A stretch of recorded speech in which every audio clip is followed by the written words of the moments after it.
Hello friends, अस्सलाम वालेकुम and welcome to inside stories.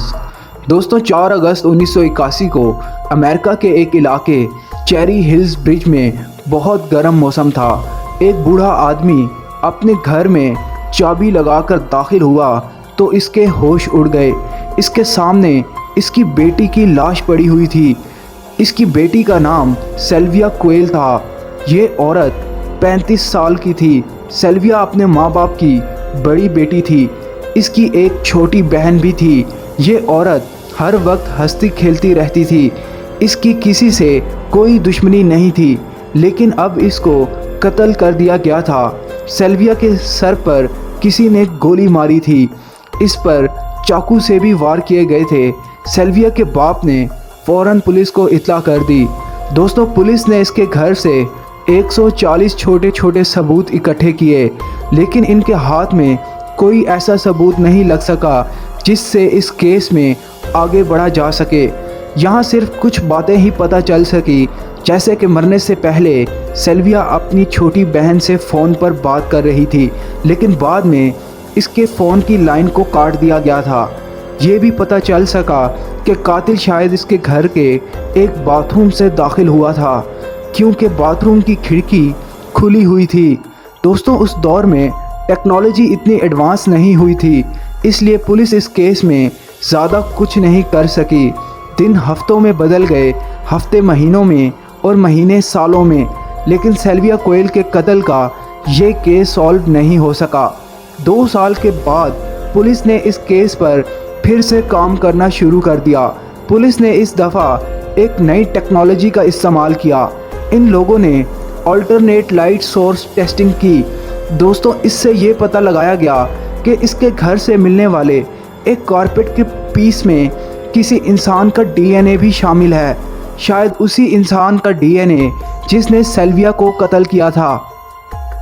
दोस्तों, उस दौर में पुलिस के पास वैसी टेक्नोलॉजी नहीं थी कि इस डीएनए के सैंपल को चेक किया जा सके, इसलिए 17 साल और गुजर गए और ये केस वैसे ही लटका रहा। लेकिन पुलिस ने इस केस को अभी भी क्लोज़ नहीं किया था।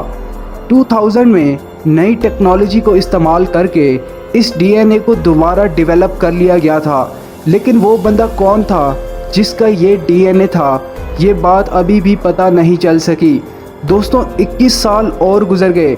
वहाँ की पुलिस में ऑफिसर्स भी चेंज होते गए, लेकिन इस केस को अभी भी बंद नहीं किया गया।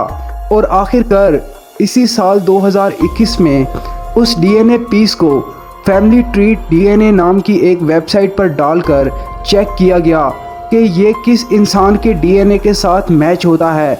दोस्तों, इस वेबसाइट ने 3300 लोगों की एक लिस्ट जारी कर दी। अब पुलिस ये जानती थी कि कातिल इन्हीं 3300 लोगों में से एक है। कुछ महीनों की मेहनत के बाद उन्होंने एक आदमी को ढूंढ निकाला। ये आदमी 40 साल पहले उसी इलाके में रहता था जहां सिल्विया क्वेल भी रहती थी। इस आदमी का नाम डेविड एंडरसन था। अब मसला ये था कि पुलिस ने डेविड का डीएनए सैंपल लेना था ताकि सिल्विया के घर से मिलने वाले डीएनए सैंपल से उसको मैच कर सकें। पुलिस डेविड को अरेस्ट नहीं कर सकती थी। इनके पास डेविड के खिलाफ कोई ठोस सबूत नहीं था। पुलिस भी ये नहीं चाहती थी कि डेविड एंडरसन को इसकी इत्तला हो, वरना ये आदमी इस केस को खींच सकता था। इसीलिए पुलिस ने इसके घर के बाहर निगरानी करना शुरू कर दी। दोस्तों, डेविड अब बूढ़ा हो चुका था। 2 दिन के बाद डेविड अपने घर से बाहर निकला और इसने घर के बाहर पड़े एक डस्टबिन में कुछ चीज़ें फेंकी। ये 2 खाली बॉटल्स थी और एक कोक का खाली कैन था।